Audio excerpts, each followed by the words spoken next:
at the same time, such a gentle and beautiful person. Krishna. So, Vishnu.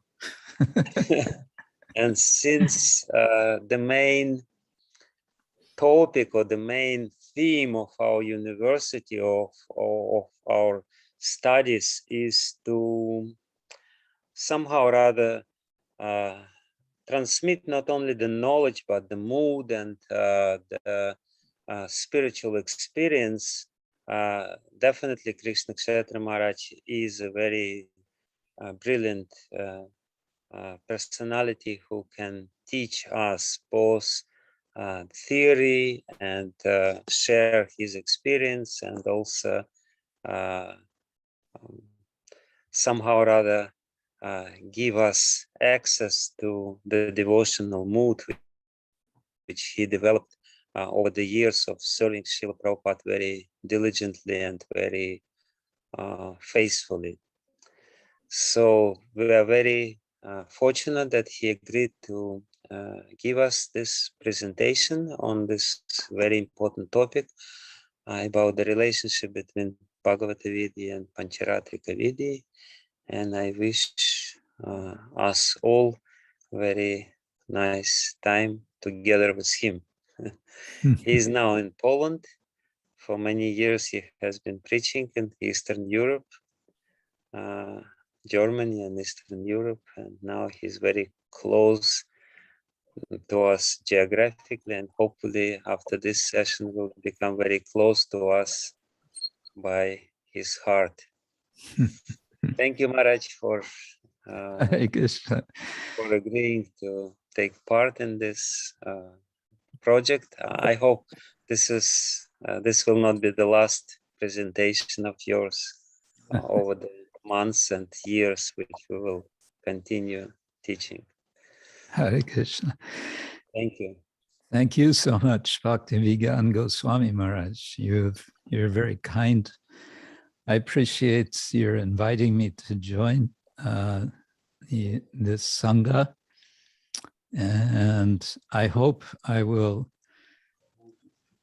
can live up, at least to some extent, to your introduction.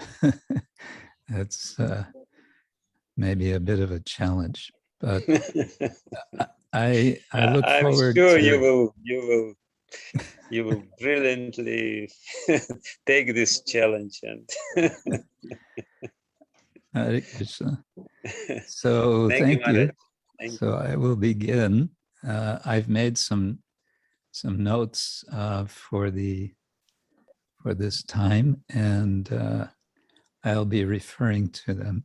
First, let us offer prayers. Nama Om Vishnu Padaya Krishna Prishtaya Bhutale Srimate Bhaktivedanta Swamin Iti Namine. Namaste Sarasvate Deve Gauravani Pracharine Nirvishesha Shunyavadi Paschatya Deshatarine Vancha Kalpatarubhyascha Kripa Sindhubhya Evacha Patitanam Pavanebhyo Vaishnavebhyo Namo Namah.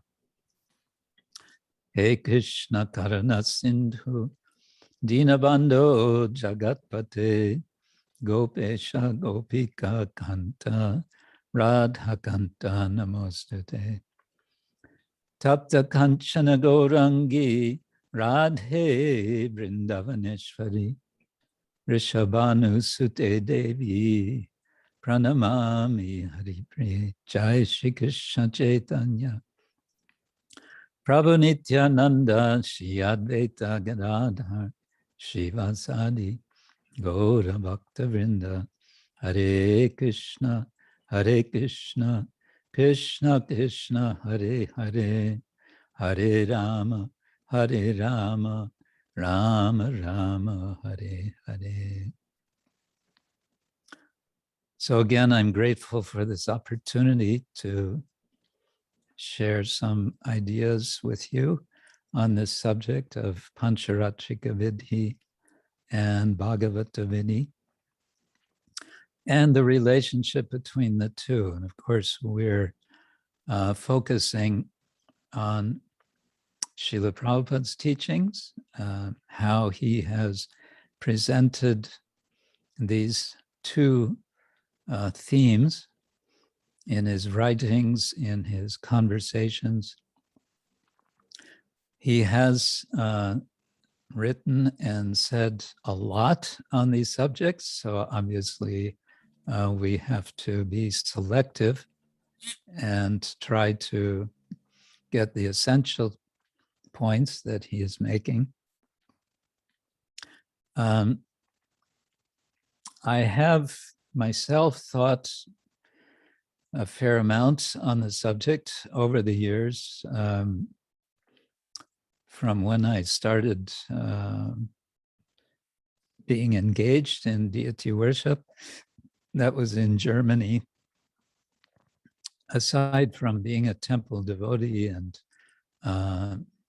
experiencing deity worship from outside the deity room, I was invited to serve as a pujari in 1975.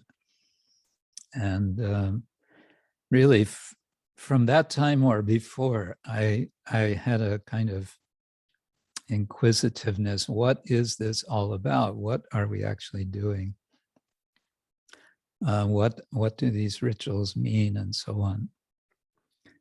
So I'll give some overview from Prabhupada's statements. I'll say something also from my own observations, reflections. I also wrote, in addition to the book, the manual that Bhaktivinoda Maharaj mentioned. I've also written a book which was basically my doctoral thesis on the topic of deity worship in our tradition. So 1 or 2 points from that book also. And then we can take some questions. I may need to be reminded if I get carried away to stop so that we can take questions. I'm going to go through some points that Prabhupada made thematically. And we'll do this beginning with the theme of adhikara, or qualification, for engaging in service, especially in relation to Pancharatra. Then the subject of rules versus raga, or Prabhupada often translated raga as spontaneous service. Then the idea of parallel tracks, the idea of Pancharatra and Bhagavata Vidhi, or also the word marga comes up, the path, the complementarity of them, how they may support each other. And then we may speak something more on what is Pancharatra and, well, what constitutes Bhagavat Vidhi or Bhagavat Marga. If there's time, we may discuss something about principles versus details, because when it comes to specific questions in deity worship, I would say this is the first question behind whatever question comes to ask. What is the principle and what is the detail? Before we go into Prabhupada's specific statements, a little history. Before Srila Prabhupada, from as far as I was able to determine from my research, it is Bhaktisiddhanta Saraswati Thakur who introduced the expression Bhagavata Marga and Pancharatra Marga. I may be corrected, perhaps this combination of marga with these two terms. Perhaps that is to be found earlier, but I was not able to find. In any case, the second of these, Pancharatra Marga, is also referred by Bhaktisiddhanta Thakur as Archana Marga. And this appears specifically in the book or booklet, which he put together, I presume, after, but possibly before, he participated in a public debate. In any case, this happened in 1911, and the book is called Brahmana O Vaishnava, Brahmana and Vaishnava, in which this was the topic of the debate. What is the relationship of the two? And famously, Bhaktisiddhanta Thakur established that the Vaishnava is superior to the Brahmana and is automatically a Brahmana. Bhaktisiddhanta Thakur emphasizes the superiority of Bhagavata Marga over Pancharatrika Marga. And more specifically, and this was, we have to say, also innovative of him,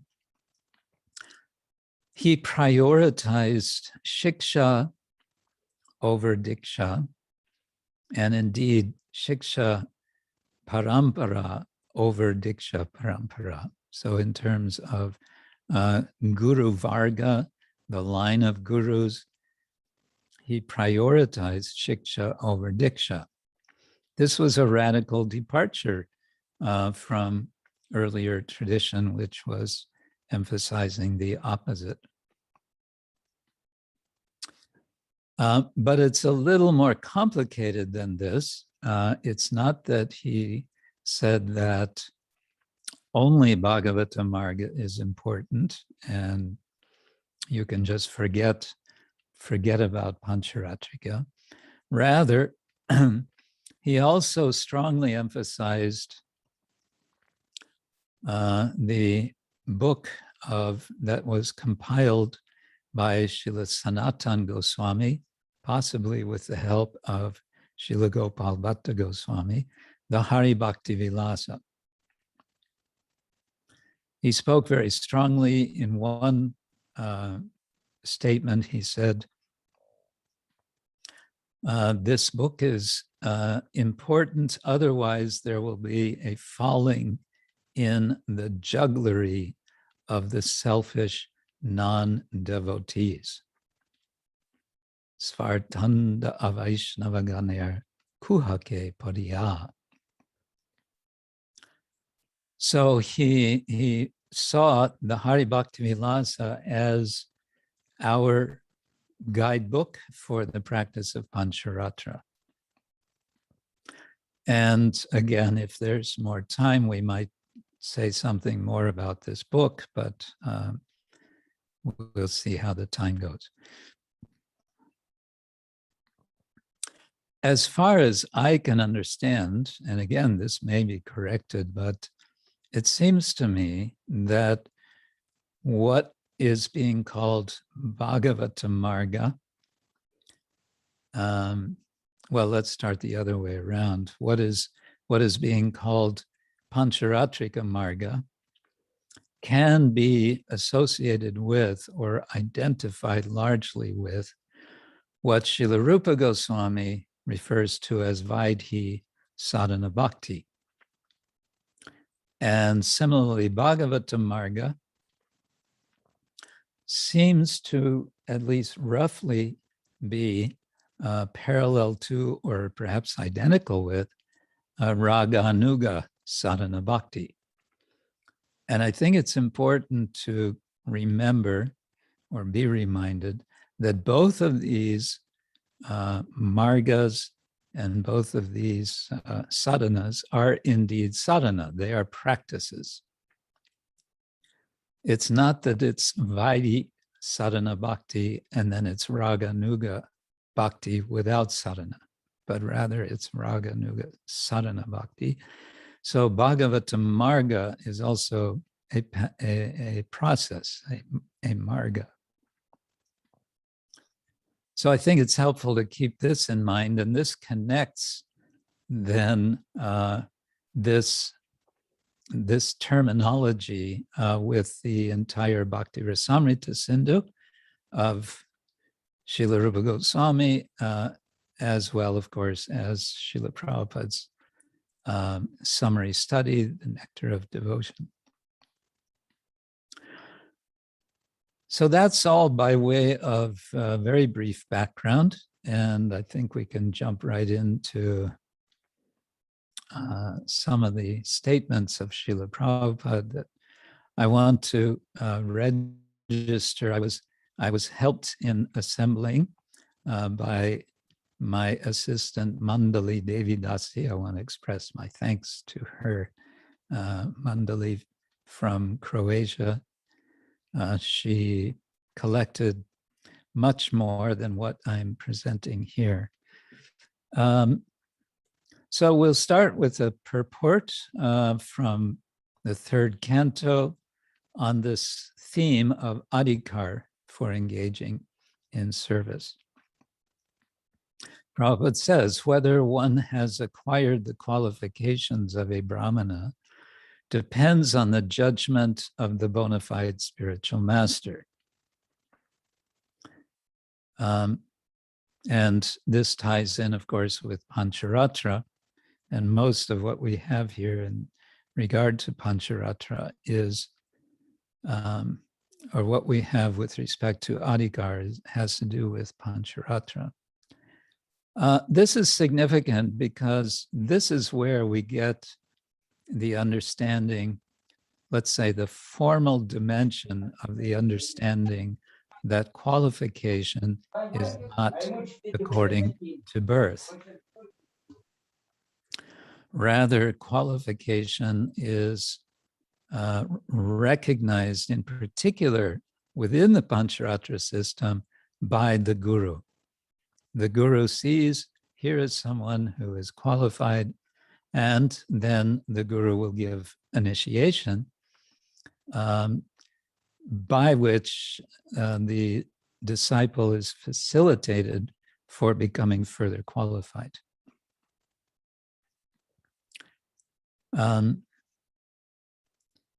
Prabhupada mentions in that quote, this is under the Pancharatrika, what he calls system. And then he is a Dvija, a twice born.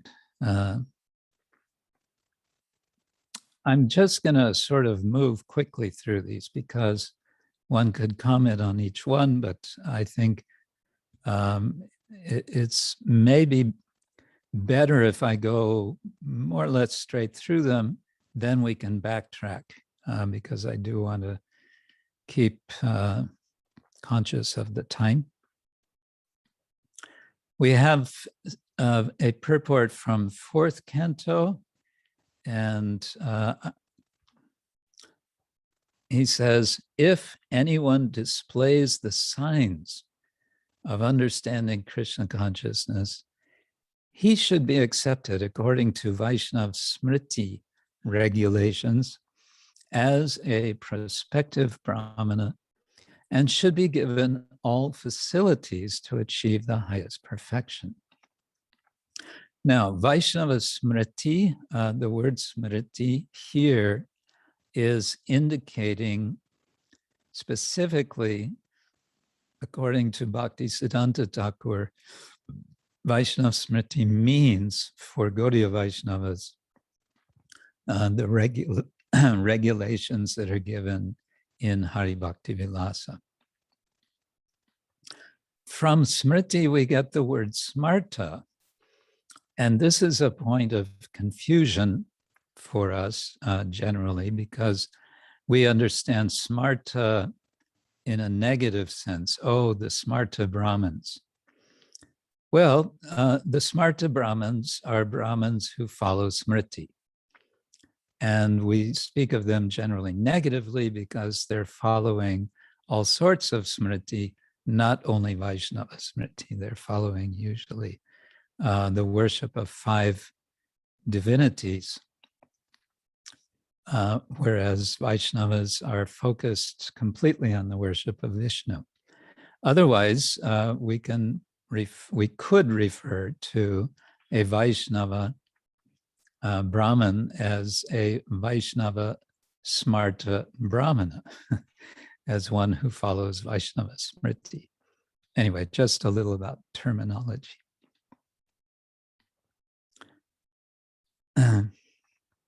Okay, again from 4th canto.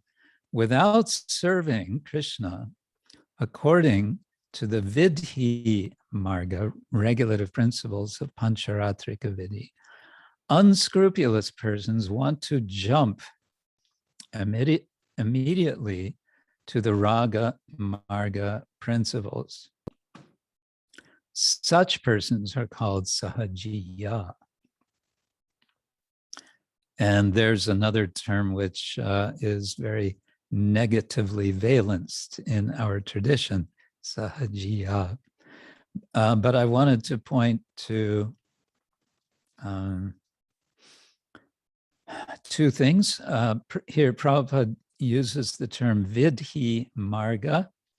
Vidhi, of course, just means rules. And Raga Marga. So he's kind of giving a short terminology for Pancharatriki Vidhi Marga, and we may say Bhagavata or Raga Marga. So we see there this kind of interchangeability of some of the terminology. And he's warning here against jumping immediately into the Raga or Bhagavata Marga without proper practice of regulative principles. Again, in the 4th canto, Srila Prabhupada quotes a verse quoted by Srila Sanatana Goswami, Yata kanchanatam yati kangsyam rasavidhanata tata diksha vidhanena dvijatvam jayate nrinam. As bell metal, when mixed with mercury, is transformed to gold, a person, even though not golden pure, can be transformed into a brahmana or dvija simply by the initiation process. So this is giving an analogy, an interesting analogy, because we might all be curious to know just how it could work to transform bell metal with the help of mercury into gold. If we could do it, we might be eager to try it. But the point is, there is a transformation that happens. Similarly, there is a transformation that takes place by diksha vidhi, by the process of initiation. And this transformation is then giving adhikar for that person to engage in the worship of the Lord, specifically in the form of the deity, and the deity in the form of mantras. So mantra and murti are going very much together. Narada Muni speaks of this in 1st canto, mantra murtim amurtikam.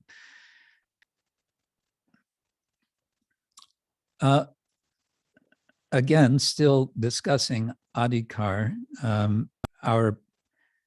our situation, our common situation of being temporarily within the age of Kali puts us at a disadvantage. Srila Prabhupada quotes from Srimadvacharya, commenting on the Mundaka Upanishad. which is from quoting again, he's quoting from Narayana Samhita, Dvaparayar Janayar Vishnu, Pancharatraistu Kevalai. Kalo tu nama matrena pujyate Bhagavan Hari. In Dvapara Yuga, one could satisfy Krishna or Vishnu only by worshiping him gorgeously according to Pancharatriki system. But in the age of Kali, one can satisfy and worship the Supreme Personality of Godhead Hari simply by chanting the holy name, Nama Matrena. Now that's interesting because at this point we may want to say, but wait, we just heard that we first have to practice vidhi, and otherwise we cannot jump to raga. So what's going on here? Well, I'll leave that open for now, because we have another quote from Jiva Goswami coming up. Still with adhikar is the issue of who is qualified to initiate. And so we have this famous verse from Madhya Lila Chaitanya Charitamrita, chapter 8. Kiba vipra kipa nyasi shudra kene noi je Krishna tattvaveta she guru hoy. A person may be a brahmana, a sannyasi, a shudra, or whatever. But if he is well conversant in the science of Krishna, he, or I'd like to add, she, can become a guru.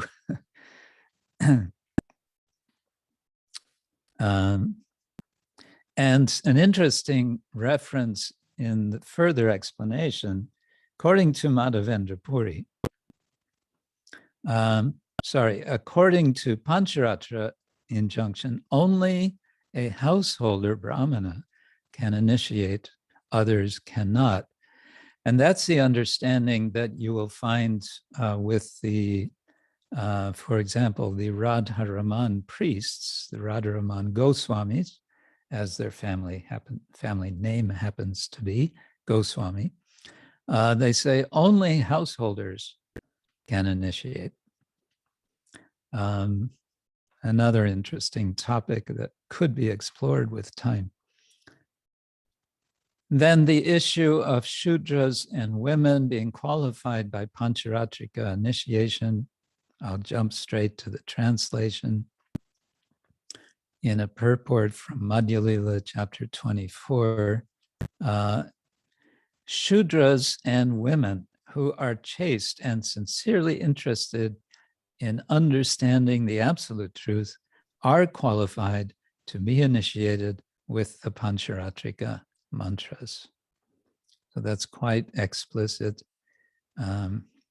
Yoshitam api, even women. This is addressing a culture, a society in which this would have been questioned, and therefore it's emphasizing, yes, even women. Yoshitam api. Sadvinam. Adhikara, they have qualification. Shudradinam cha satyam.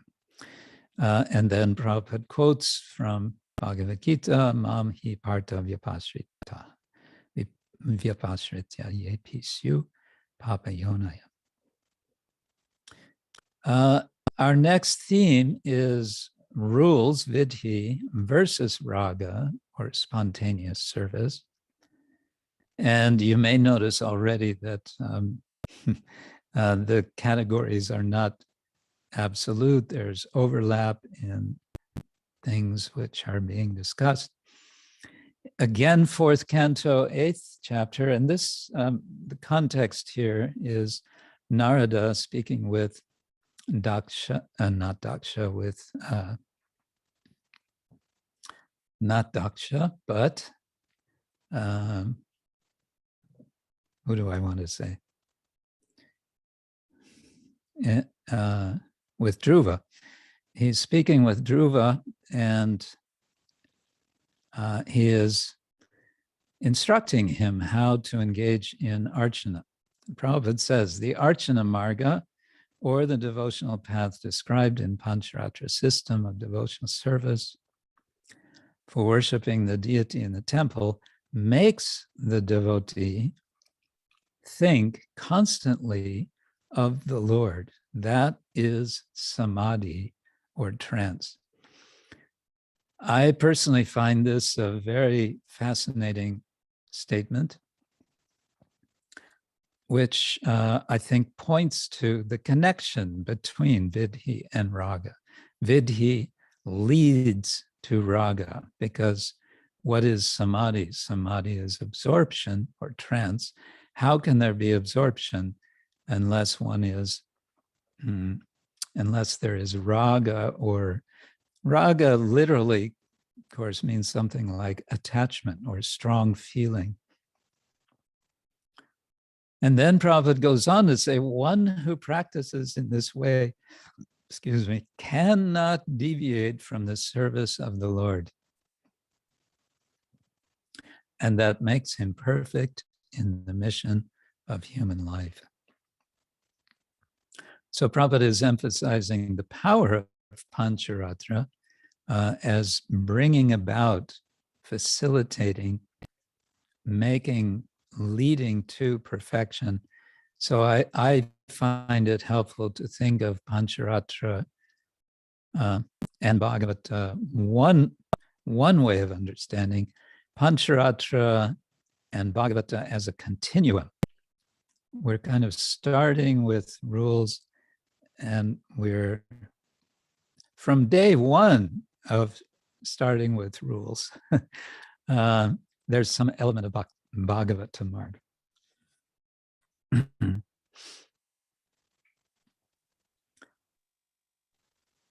I mentioned the context. Narada is referred to, incidentally, as a Mahabhagavata in the fourth canto, chapter 13. And it is he who is speaking specifically, what he's speaking about is referred to as Pancharatra. And this is significant because Narada is very prominent in the Bhagavatam. Prabhupada almost, not very much, when Prabhupada refers to Pancharatra literature, he'll refer to it as Narada Pancharatra. And there can be some confusion about that as well. We may come back to that. The point being that Narada is considered one of, if not the principal, Pancharatrika Acharya. But he's referred to as a Mahabhagavata at the same time. And so the Bhagavatam itself is combined, Bhagavata Marga, or Bhagavata Vidhi, and Pancharatrika Vidhi. And Prabhupada indicates this in one reference, which I don't think I included here, where he says the Bhagavatam is referred to as Sattvata Samhita. And that's hinting at it being belonging to the genre of Bhagavata, of Pancharatra literature.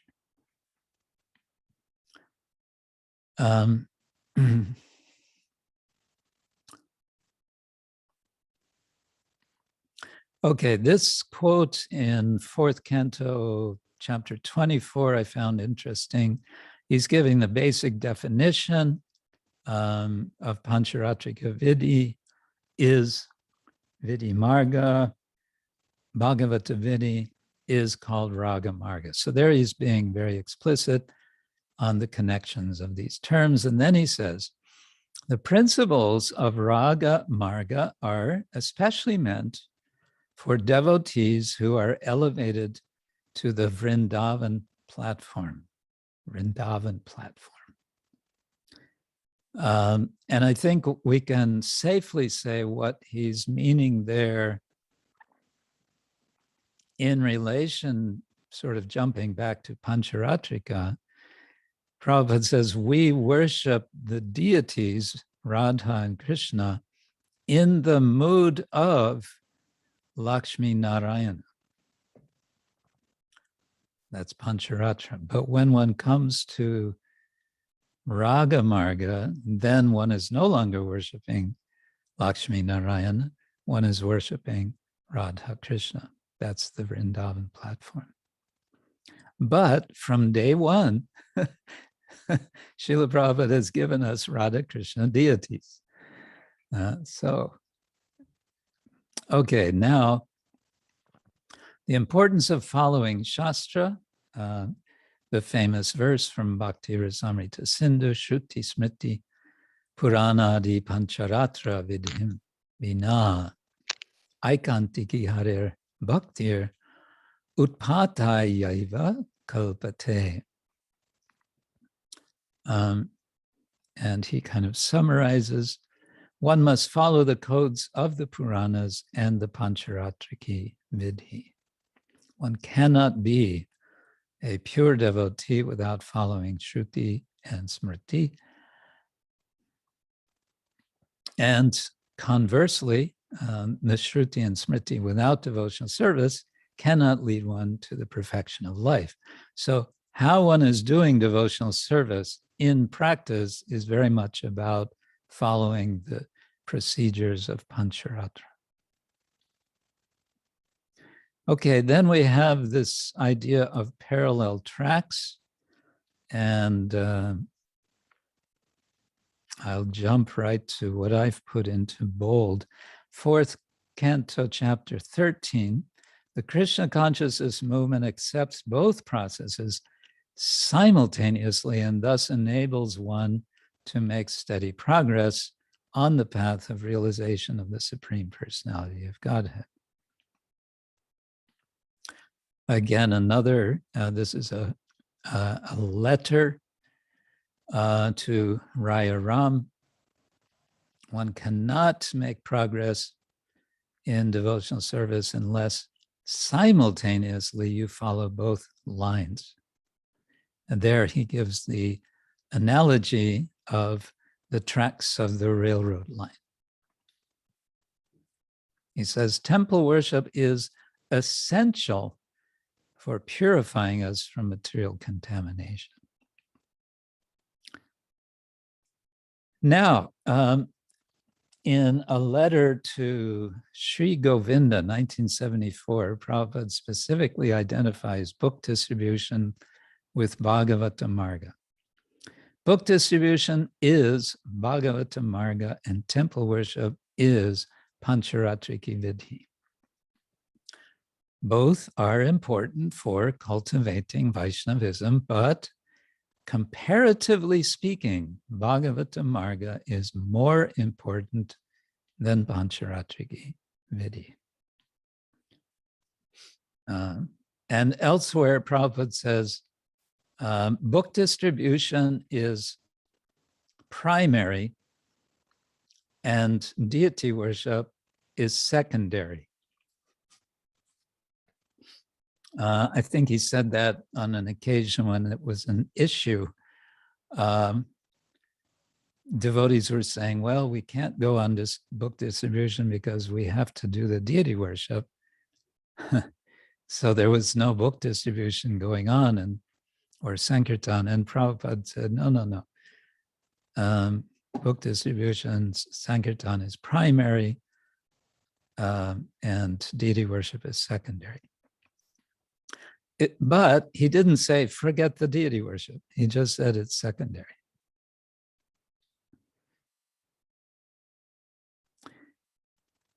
So then we go on to Canto 6, and the topic here is Shravanam, Kirtanam, Smaranam as being the activities of Bhagavata Vidhi. Again, he talks about Pancharatra in relation to deity worship. And then he says, Bhagavat Marga is simply Shravanam Kirtanam. Out of the 9 processes recommended, and he lists 4 of them. He says, so up to Shravanam Kirtanam Smaranam, that is Bhagavata Marga. That is the best. And Padasevanam, Archanam, Vandanam, Dasyam, that is Pancharatriki Vidhi.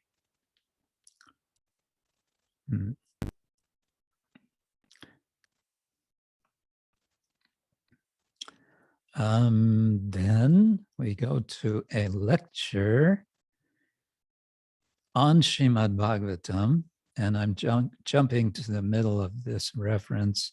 Bhagavat Marga will help the Pancharatrika Marga or process, and the Pancharatrika process will help Bhagavata process. Both together is helpful. So this gives the idea that they are complementary. One helps the other, and in this way, they are a perfect combination. And then I said previously we would come to a comment from Srila Jiva Goswami, and this is quoted by Srila Prabhupada in Chaitanya Charitamrita Madhya Lila, chapter 15, and it's a longer quote, which I think I won't read the whole thing here, but just Prabhupada's comment afterwards. He says, in other words, the chanting of the Hare Krishna Mahamantra is so powerful that it does not depend on official initiation. But if one is initiated and engages in Pancharatra Vidhi, his Krishna consciousness will awaken very soon. So if we take here the chanting of Mahamantra as Shravanam Kirtanam, as Bhagavata Marga, in effect, Jiva Goswami is saying Pancharatra is not necessary. But that's not the end of the story. Pancharatra is not rejected because it helps. And that's what Prabhupada is saying here in the purport. Again, on the other side, in a room conversation in Tehran, he says the Bhagavata Marga is more important than Pancharatriki. Okay. Then we have the theme of rules leading to raga. And we just have one quote, and I'm just extracting briefly. This is from Nectar of Devotion lecture that Prabhupada gave in Vrindavan, famous series of lectures in October of 1972. He says, Vidhi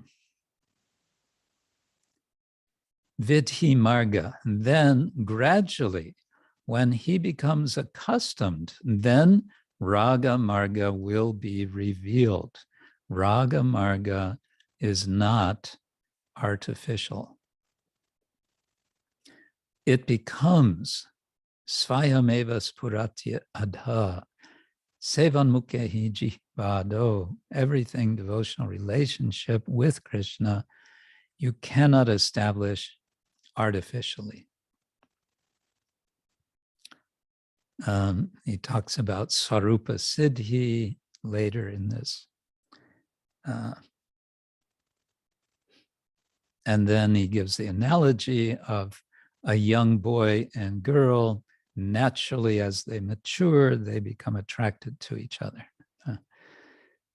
So, Shravanadhi Shuddha Chitte Karaye Udoy, he also quotes in this context. Okay, next theme, rushing through everything. What is Pancharatra? What constitutes Bhagavata Vidhi or Bhagavata Marga? Well, we have already discussed these to some extent. A bit more, perhaps, from the fourth canto, chapter 24, in a purport, Prabhupada says, Lord Narayana is worshipped by the Pancharatrika Vidhi or regulative principles, whereas Lord Krishna is worshipable by the Bhagavata Vidhi. So this confirms what we saw before. This is one way of understanding the distinction. And yes, I wanted to clarify a little this expression, Narada Pancharatra. There's a confusion because there is a book that's been published recently, some years ago, a translation in English, probably by now also in Russian, of a book called Narada Pancharatra. This is a very late work. It is not what Prabhupada is referring to by Narada Pancharatra. There are many Pancharatra texts. Traditionally, they speak of 108 such texts. Scholars have identified some 70 of these extant or being available. Of these, a handful, between, I would say, 5 and 10 texts are being used actively as guides in temples, especially in South India. There's a Padma Samhita, there's a Jayakya Samhita, there's a Hayashirsha Pancharatra, like that. But Narada Pancharatra, as Prabhupada uses it, seems to be, as far as I can tell, he's simply referring to the general collection of texts or the general teaching of Pancharatra, not to a specific text.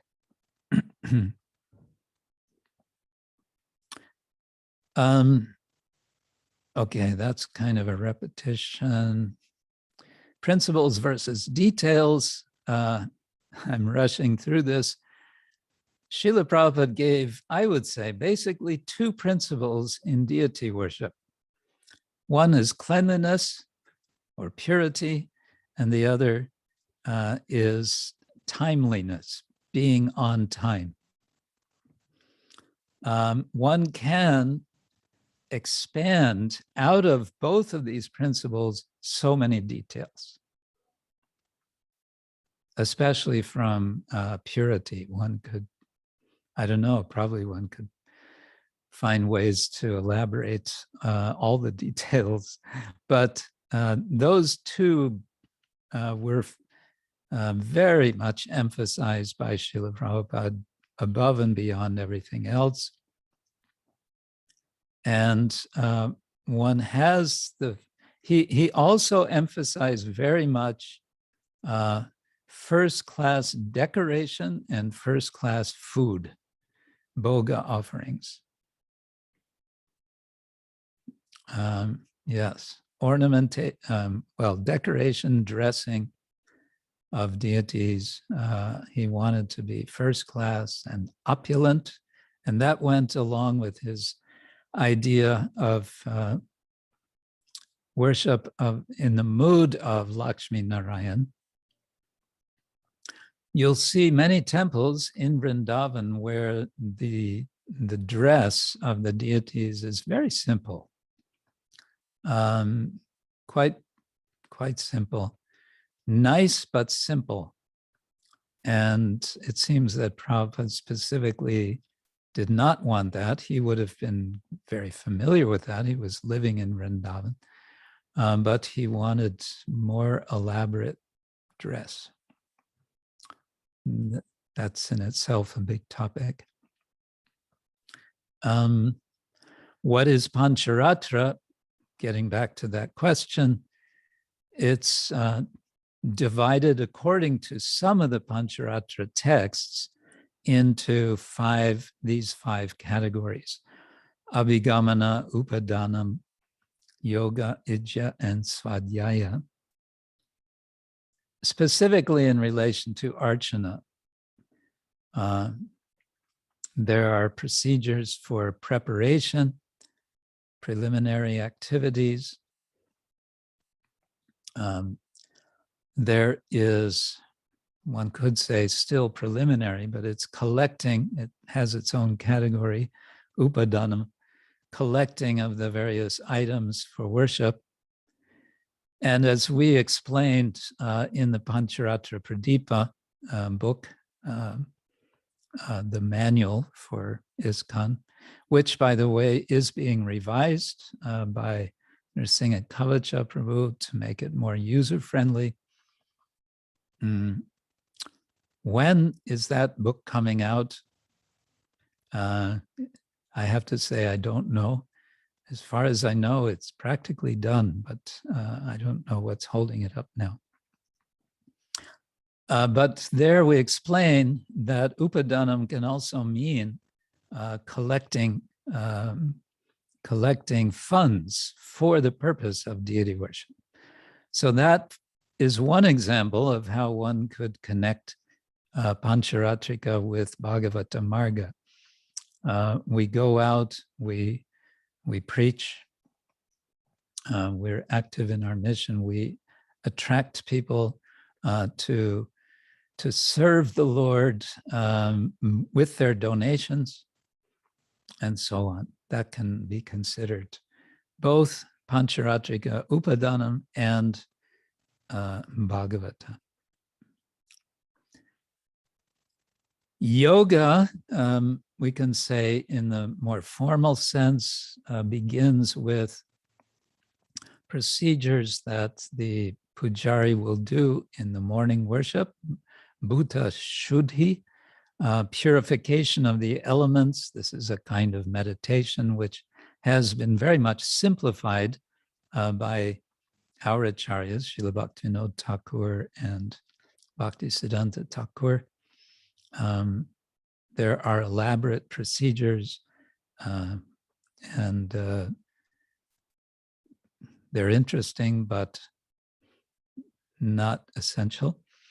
Ijja is the worship, the actual or the physical worship with traditionally and standardly 16 items, 16 upachars, each of which can be expanded further. And so you get from the basic 16 items, you can quickly expand into, 64 items, and it can even be expanded more than that. And finally, Svadhyaya, the personal meditation. It can also refer to recitation of Shastra,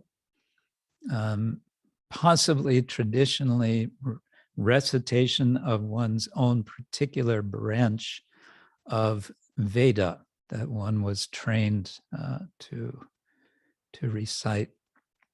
But essentially, it's bringing us back again to Bhagavata Marga, because it's the Shravanam Kirtanam side of Archanam, if you like. And Jiva Goswami says all practices of worship should commence with and should conclude with chanting of the holy name.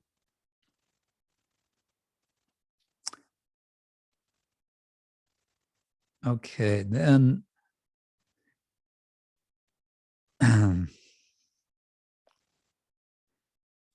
okay, one could say a lot about theology of Pancharatra, and I'm really just going to call attention that in Adi Lila chapter 5, verse 41, Srila Prabhupada, you can read this for yourself. Srila Prabhupada is discussing about the Chaturvyuha expansions of the Lord. and how they are simultaneously same and different from each other and from Narayana. And I just want to point out, this is very much Pancharatra, the idea of there being expansions of Bhagavan, of Narayana. This is Pancharatra. It's the theology of descent, the idea that the Supreme Person, Bhagavan, is accessible, and he becomes most accessible in his Archa Murti, Archa form. That's about all that I wanted to take from Prabhupada's works. And beyond this, I thought I could say a bit from my book called Attending Krishna's Image, Chaitanya Vaishnava Murti Seva as Devotional Truth.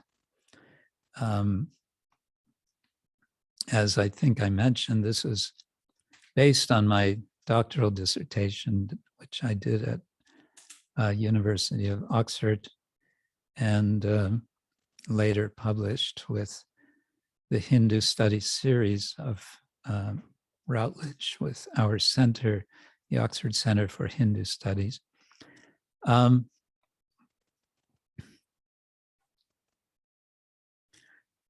So one sort of broad theme that I have in this book is that images and texts are, in a sense, inseparable. They are complementing each other. The texts are giving meaning to the images and the process of worship of images. If you subtract images from the practice of Vaishnava Krishna Bhakti, that makes no sense. And so to see them together is essential.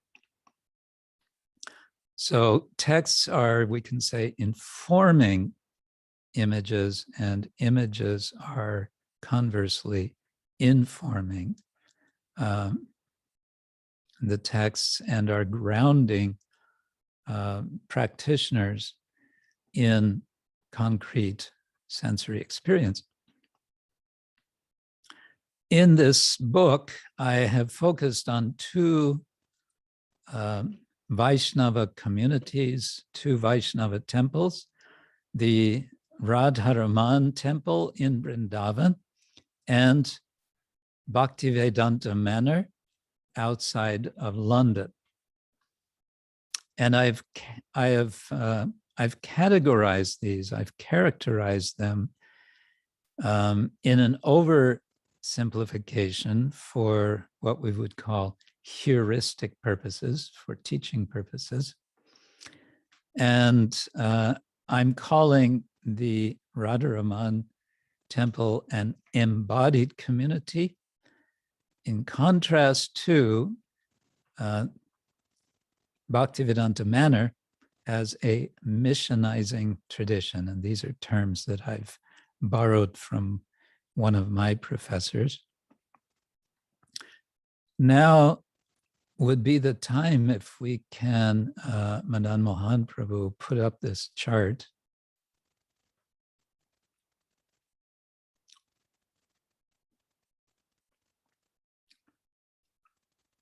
I made a little chart to try to highlight a kind of basic point that I'm making in this book about the relationship between Vidhi and Raga.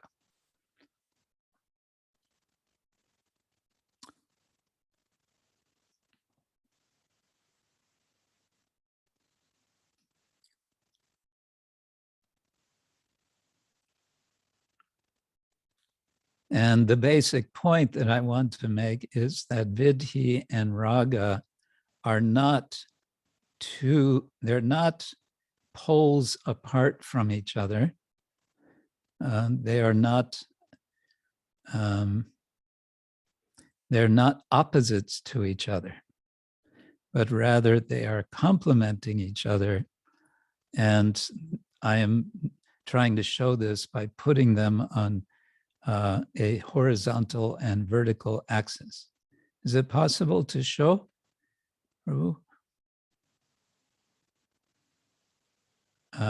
If you're speaking to me, I don't hear you. So we will do that now. 1 second, we're preparing. Yeah.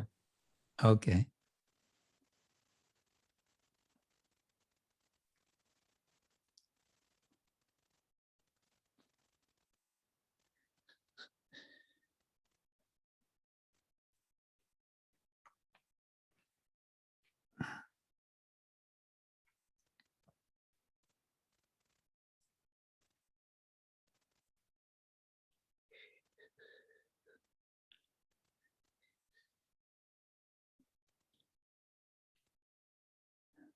Oh, here we go. Oops.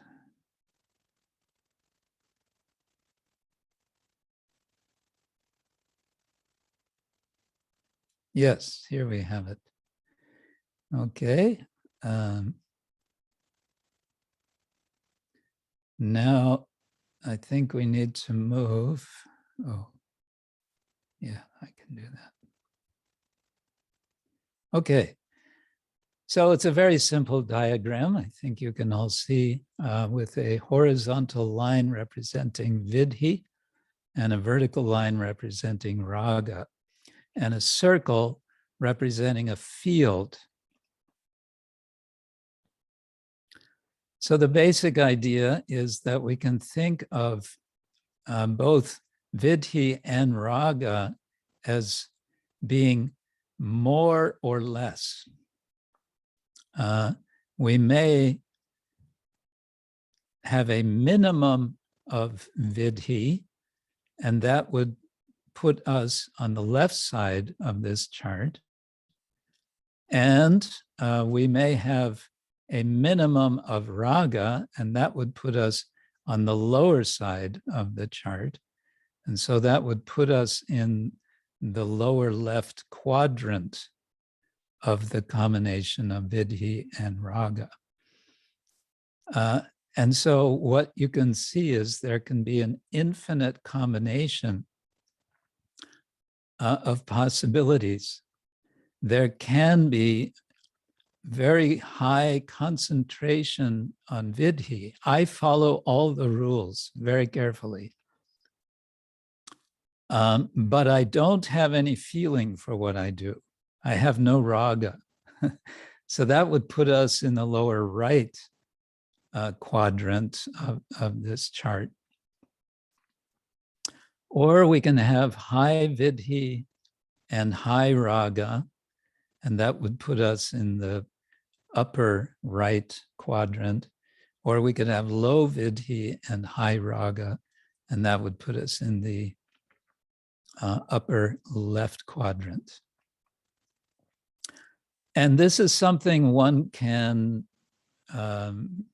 you can sort of test or play with this. You can look at particular situations of practice. You can look, well, you can look at your own practice in general or in specific situations and see where this would be located. So it's highly conceptual, and it's obviously oversimplifying the reality of the three-dimensional, or we might want to say four-dimensional reality of devotional life.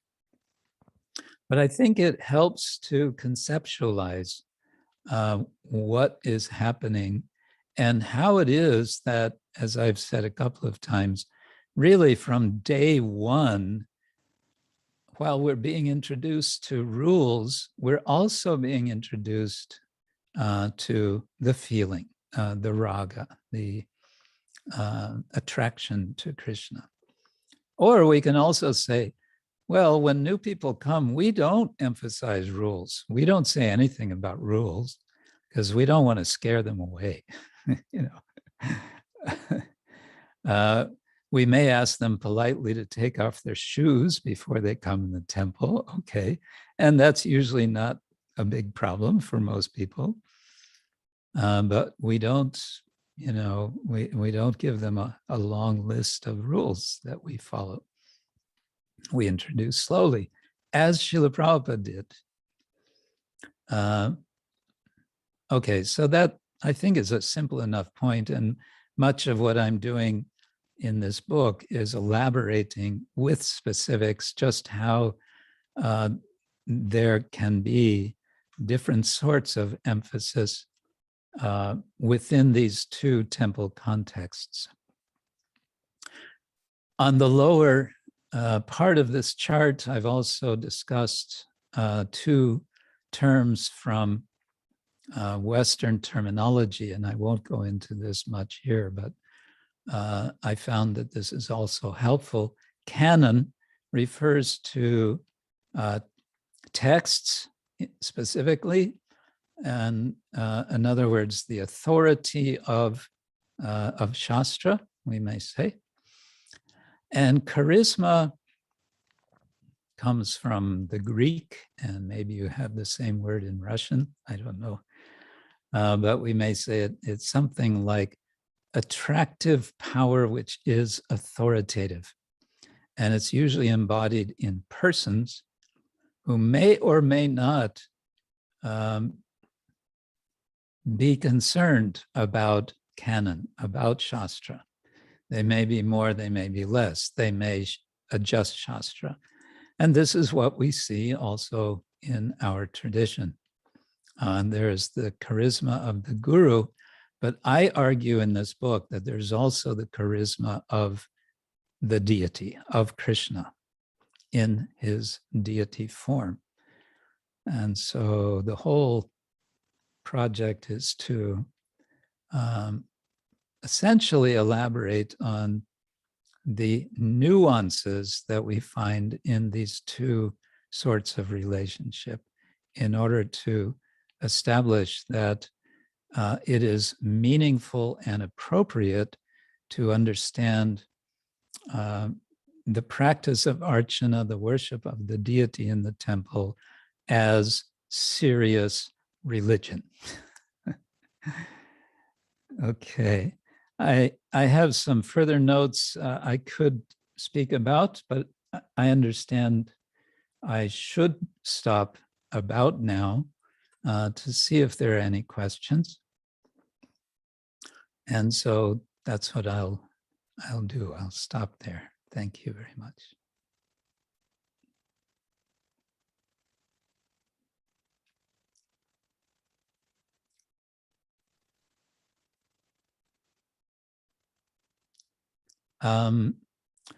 We can start. We have already questions. Okay.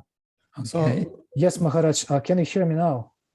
Yes, now I can hear. Yeah, I'm sorry. When I was on the translation channel, somehow my microphone was muted for you as a presenter. That's why you couldn't hear me. No, but now I figured out how to turn my microphone for you on and off. Oh, so I see lots of comments here.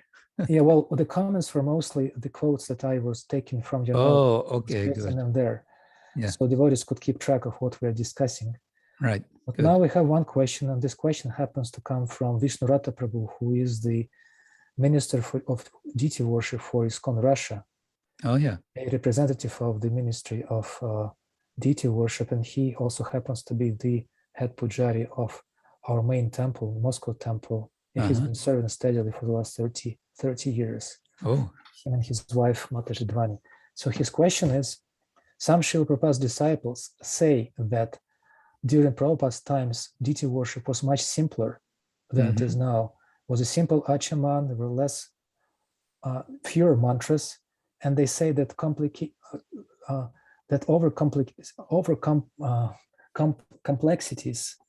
of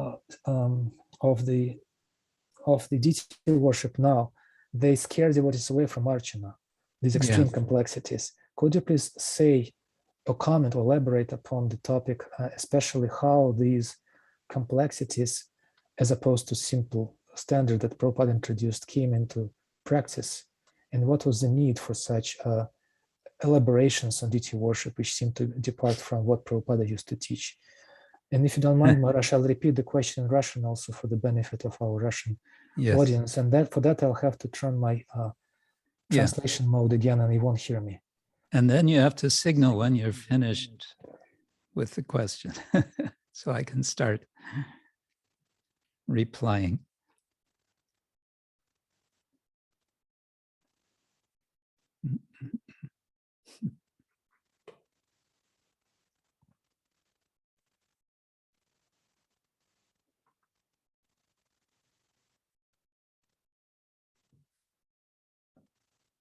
Okay. In terms of history, ＩSKCON history, Prabhupada introduced very simple worship. I would say for two reasons. One, because he wanted to emphasize raga over vidhi. The other reason, because he didn't want to scare anyone away. He said in one discussion about Hari Bhaktivilasa, he said, if I told you all the rules and regulations, you would faint. So I'm not going to do that. I'm going to only introduce the simple. But I think we also have to see this as part of a longer trajectory, which Srila Prabhupada himself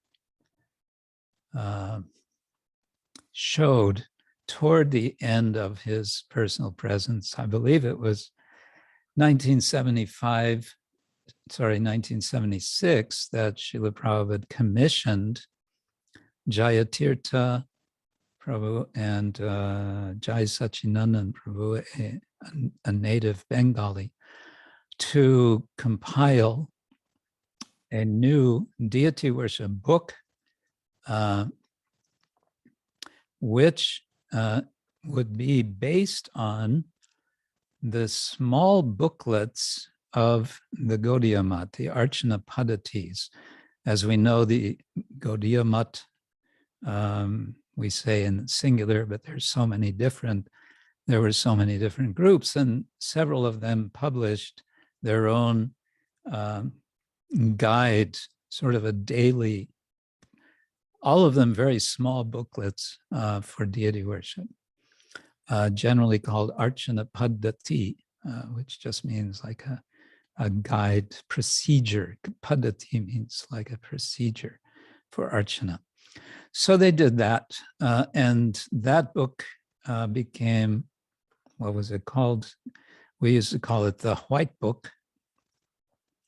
And it was a procedure for deity worship. So that was introduced by Srila Prabhupada, and that was introducing considerably more complexity than was in Srila Prabhupada's initial teaching. But Prabhupada had introduced, he had requested that be done.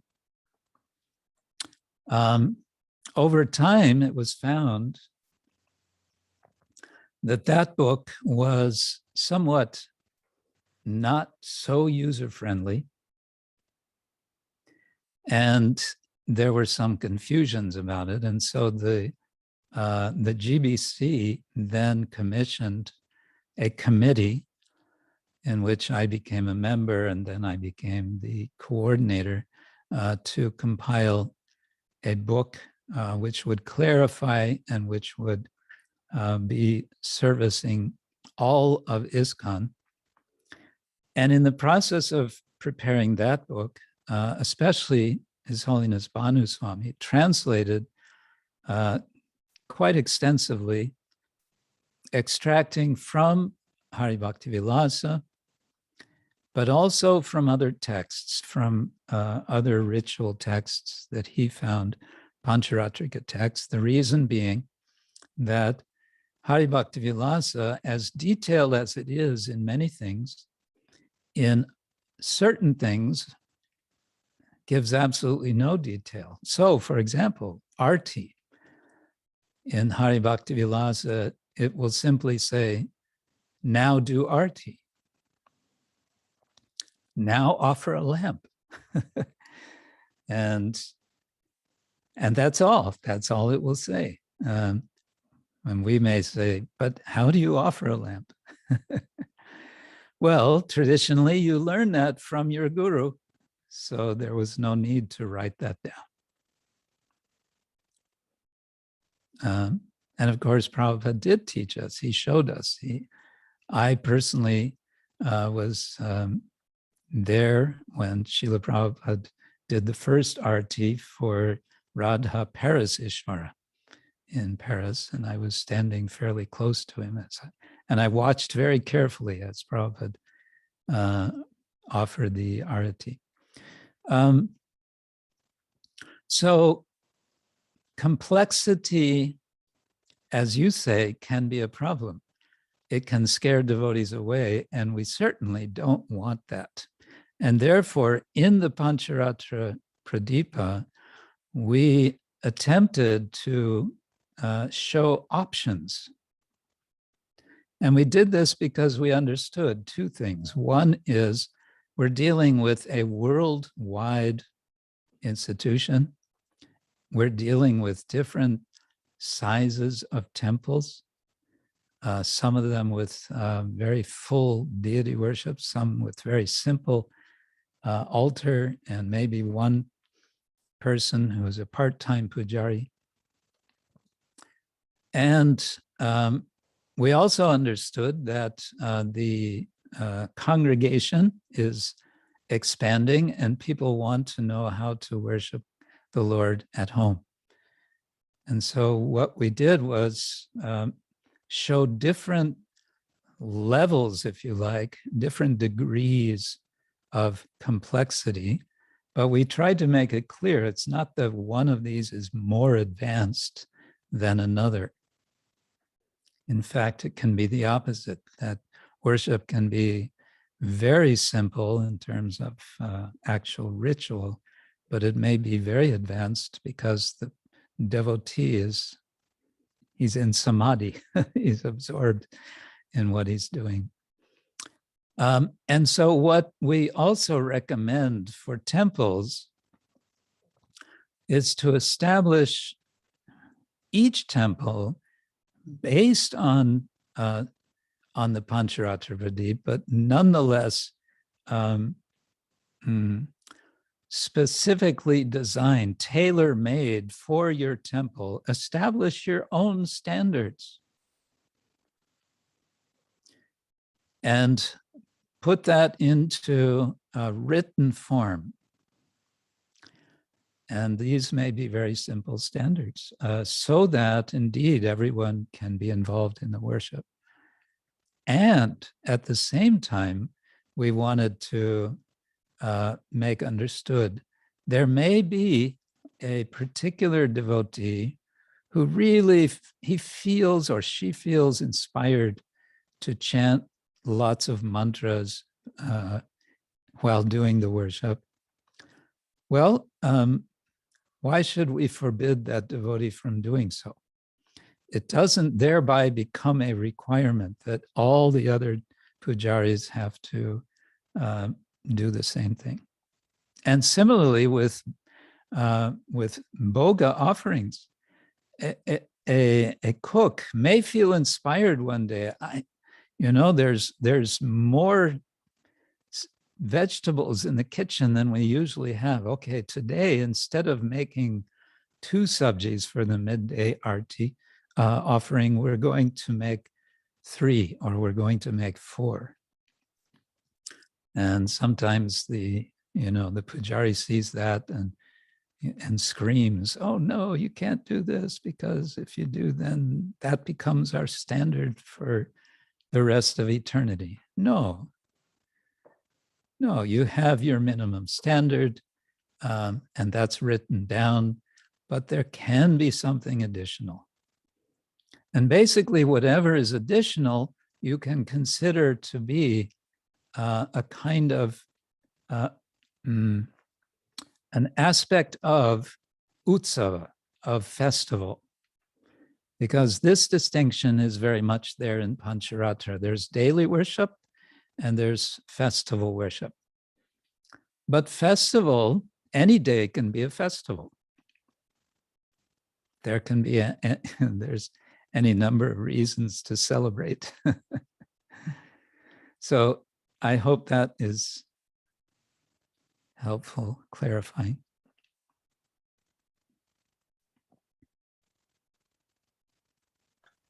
Yes, Maharaj, thank you so much. And next question is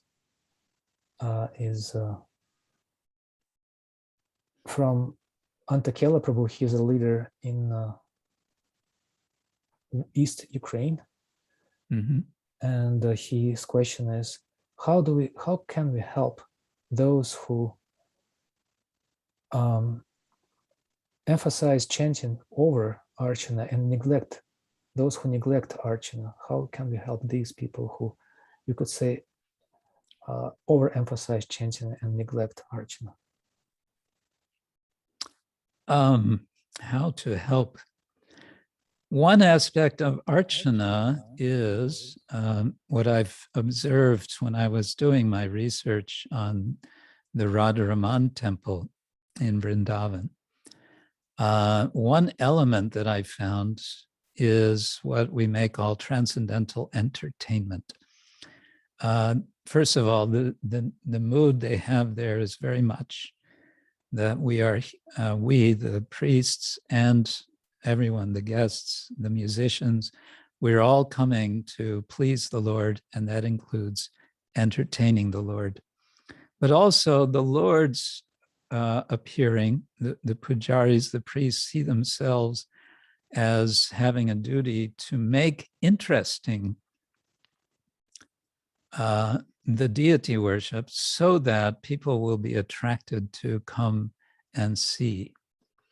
And there's even a bit of a sense of competition among pujaris in the Radharaman temple between families. They have a system, they rotate families doing the worship for periods of days or weeks.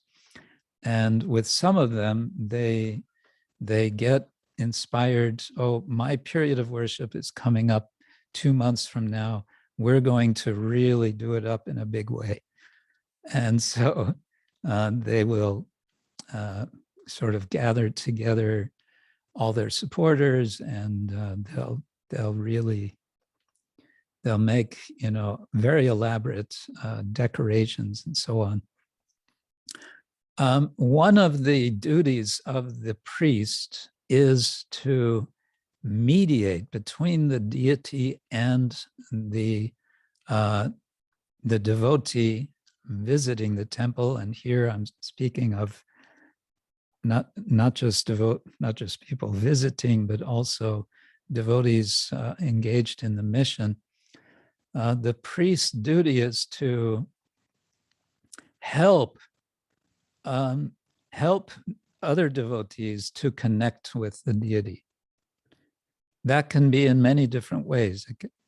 It can be just by their friendly character. It can be by their sweetly inviting a devotee, inspiring them to do some service, practical service for the deity. It can be in the form of preaching about the value of the deity. It can be about just sharing his or her own experience, feeling uplifted by serving the deity. Like that, so many different ways. Now, the devotee who wants to completely emphasize chanting the holy name over deity worship, on one side we may say, well, we can respect that because that is our, that's the teaching. We referred to that. Prabhupada said something to that effect.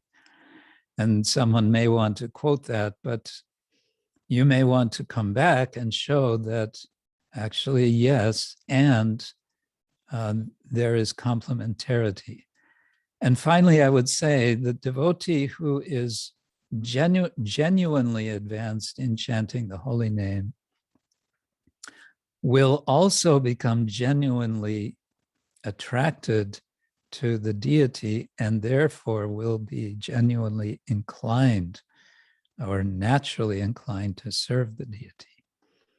The 6 Goswamis, they each had their own temple because they wanted to do worship. And Gopal Bhatta Goswami in particular, famously, Radharaman appeared to him because of his intense desire to serve the deity form.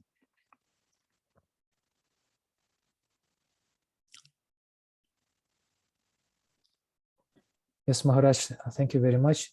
Another question is, we can see that in India,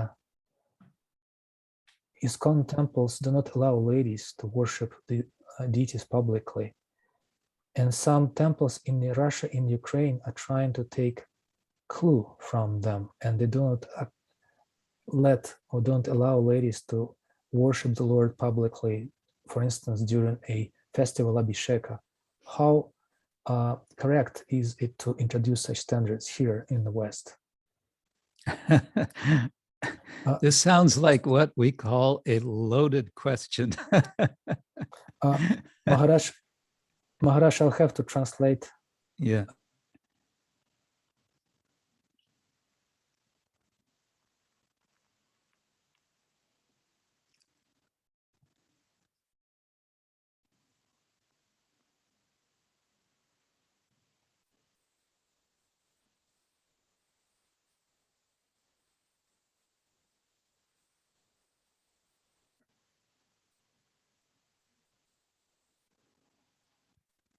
Okay. So here I have to just speak from my opinion, which is that in India, what's going on is a certain acknowledgement of cultural conditions, which Srila Prabhupada wanted to honor. We've seen this in a few ways that he did things and said and directed devotees in India and more specifically in Vrindavan.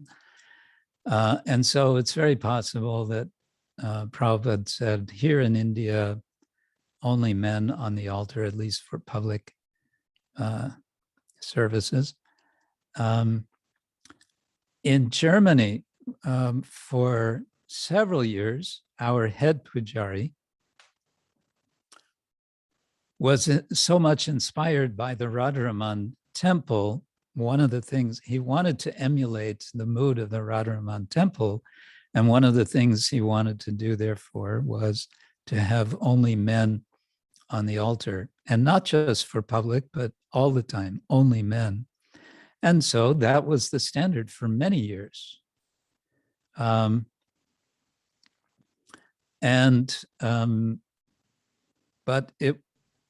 after some years,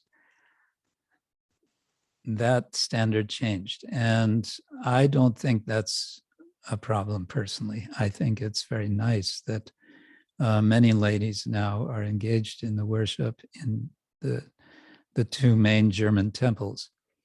And they are very happily engaged, and it's not a problem. So why should they be restricted? I see a lot of possible unwanted side effects if you exclude women from the altar. I would want to hear what the arguments for excluding them from the altar would be. And maybe I could be convinced otherwise, but I think I think it would work against the mission. Our mission is to spread Krishna consciousness as far and widely as possible, to attract as many people as possible. And I think that every restriction that we make for women makes people in the Western world, and I guess we can include Russia in this, question, why are you making this restriction for women? And and whatever answers we may give, the bottom line for many people is, well, then that's not for me. I can't be part of an institution where they're making this kind of discrimination. That's what I would say. Now, if we want to take it as an argument that, well, women have their monthly periods during which time they are impure and therefore they can't go on the altar, that's all right, but that's just for a certain number of days. Does that make women permanently less pure than men? You know, you get into some real problematic questions with things like that.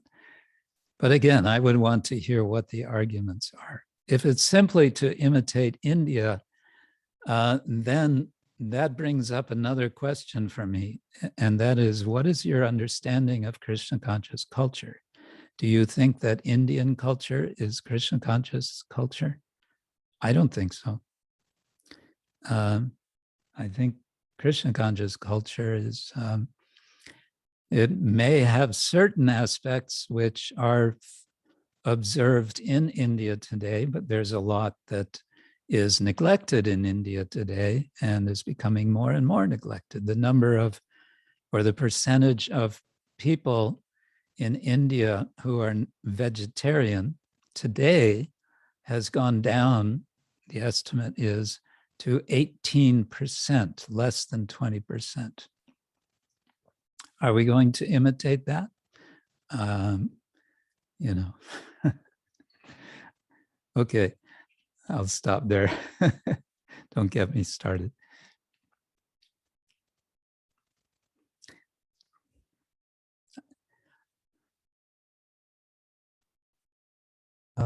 Yes, Maharaj, thank you very much for that.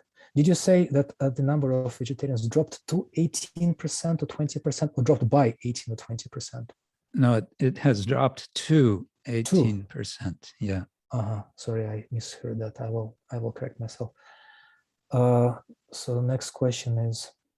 I'm looking at the clock because I also have another meeting right after this one. Can we just take one more question? Yes, Maharaj. We'll take a question from Rajendra Kumar Prabhu, if you don't mind. His question was, can we say that the first initiation ИСККОН is initiation into Bhagavata Marg, and second is the initiation into Pancharatrika Marg? There's also another question, which is, well, it's a separate question about whether we should, whether Gaura deities worshipped in the Gaudiya Math because they seem to worship Radha Krishna and only Mahaprabhu without Nityananda. But that's a separate question. But if you have a brief answer to that, we'll be very grateful. Yeah. Okay. So there are two questions altogether. Do you want to translate the questions first, or I can go ahead? Okay. It's an interesting question, and I think the short answer would be yes. In effect, we're being introduced with first initiation because it is Harinama to Bhagavata Marga, which we understand is in important ways more important than Pancharatra. And that the second initiation is introducing us into Pancharatrika Marga, Pancharatrika Vidhi, because in that second initiation, we're receiving Pancharatrika mantras along with one Vedic mantra, the Brahma Gayatri mantra. And so in that sense, yes, we're being given the highest in the beginning. And then we're given, with second initiation, a support to that highest through Pancharatra. We're given, at the same time, of course, we're following so much of Pancharatra long before before receiving the second initiation. The fact that we are following a regulated life, the fact that we take part in arati, that we are having darshan of the deity, we may be helping in preparing the bhoga for the food offerings, and so on. All of this, we can say, are introducing us, bringing us into Pancharatra. So in that way, it's not an absolute distinction between the two. As for Gaur-Nitai and Gaudiya Mat, I don't know enough. I haven't done enough traveling and visiting of temples to say definitively, but from my experience, it's true that Srila Bhaktisiddhanta Thakur wanted to emphasize that Chaitanya Mahaprabhu is Radha Krishna Nahe Anya. He is non-different from Radha Krishna, and therefore he had this configuration of Radha Krishna and Gauranga Mahaprabhu. There are Gaur-Nitai temples in Bengal, both in West Bengal and East Bengal, or Bangladesh. And well, come to think of it, isn't there one at Champahati? I don't remember now. I think it's a Gaur-Nitai temple. Anyway, there are Gaur-Nitai deities. And so why did Prabhupada emphasize Gaur-Nitai? I understand he wanted to emphasize the combination of the two, Mahaprabhu, Nityananda Prabhu, in their preaching. And Nityananda Prabhu in particular is preaching to the most fallen he's known to have converted persons, outcasts, Buddhists and all such. And so, yeah, the combination of Gaur-Nitai is showing this preaching mission. It's they together are embodying the preaching mission to every town and village. I would put it like that.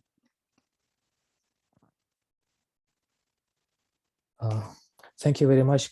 Thank you very much, Krishna Kshetra Maharaj.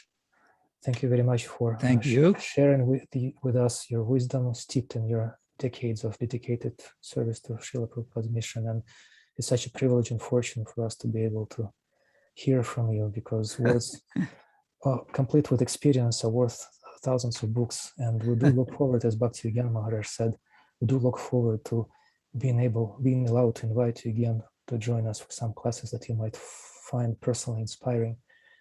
Thank you. Well, it's been my pleasure and my privilege. I think it's wonderful, this initiative you're doing of Bhaktivedanta University, and I wish you all the best for its development.